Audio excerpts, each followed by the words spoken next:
Welcome back. We just finished all the details on the rocker panel replacement. Before I prime and paint this thing all up, I wanted to make sure that the duct would fit into the hole. I should have checked this when I had the rocker not in the car because it doesn't fit. The hole is too small. There's like a rough edge around here. This might be bent down a little bit to widen it up, so I have to play with that before I prime and paint this. I dug the old piece out of the scrap pile and we looked to see how it fit from the factory. The front edge slid in over here. The rear just actually sat on top. It never actually went into the hole because you have to account for the space for the carpeting also. So you could see the little tab back in there. That's kind of spaced. Sits right on the metal. Same with the front. So I'm gonna take some measurements off of what's left of this one and make it the same size in the car. There we go, that fits better. To trim around with the die grinder and a carbide cutter, open up the whole hole. I even ball peened a little bit, open in the back here. So it fits in there the way it's supposed to. I just have to drill the holes now to mount the little duct. We're prepping all the bare metal work for primer. Cleaning up all the welds. It's going to get primed and then it will be seam sealed and smoothed out. Got a seam sealed seam down over here and prime the entire rocker. This is cleaned and scuffed the electrostatic primer down. What I'm also going to do before I prime is open up the carpet channel where it slips in. It's got varying gaps. It's kind of wide here. I'm going to be able to get some primer underneath there and some paint. After the carpet's put back in, you could tap it down with a rubber mallet. I don't want to be prying on it with fresh paint.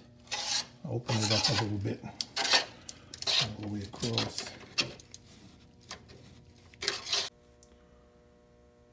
Well, the bare metal was primed with etch primer, and the little rusty pits that were around the bolt holes for the fenders just needed a little bit of a spot putty to fill in any of the pitting.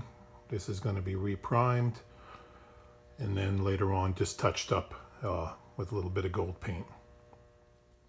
The areas where the welding was done were primed, and then after the primer set I came back with seam sealer and seam sealed everything. This was auto body seam sealer in a tube. It's water soluble, and I used an acid brush to kind of duplicate what the factory did. Take a peek on this side.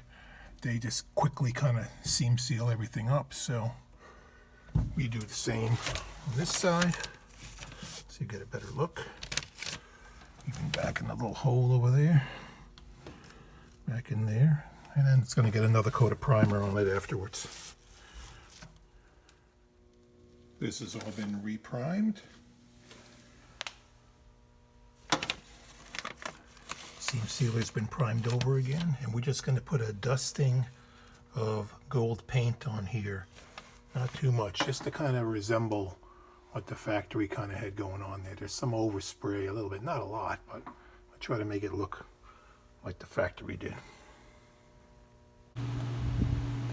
As I was dusting in the color, I would keep pulling back the area that I have masked off, peel it back after every other coat. This way I won't have a hard line to kind of blend into the jam area here, so this touch-up won't be that noticeable. Okay, we are all sprayed in. The match is not, it's okay. Matches better in the jam than it does on the outside of the car. When the car was resprayed at one point, it was a little bit darker gold. And the quick blend that we did is acceptable enough. Inside we gave it a light dusting of paint, so it kind of resembles what the factory did. One of the last steps I needed to do was to drill holes for the little clips that held the wiring in place. There's another one that needs to go up in the front somewhere. I gotta believe it was there. And need to reroute the wire through this hole here. That's where the factory went through. So I gotta disconnect the fuse box and pull off all the wires and fish them through that hole. The wire comes up out of the car and ties in with the fuse box. I got the fuse box loose, and I gotta make a little diagram of where all these hook up to. Well, that was a big pain. I got them all marked. I ended up having to cut one because it already had a little splice in it. Going to a light, like a ground. All that work to pull it out and to push it back in a minute. Okay, well, that's pulled out just so I could stick it through that hole and come out that hole. I wrapped them up in a plastic bag, taped them up so I could not get too tangled up on the way back through. The wiring is all pushed back where it's supposed to be. All that work just to push a wire through a hole. Gotta do what you gotta do. The heater duct needed all the screws put in.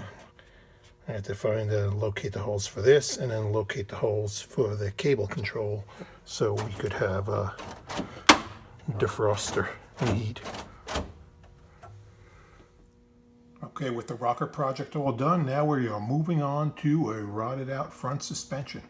So I'll be ripping this I-beam out next time. Thanks for watching.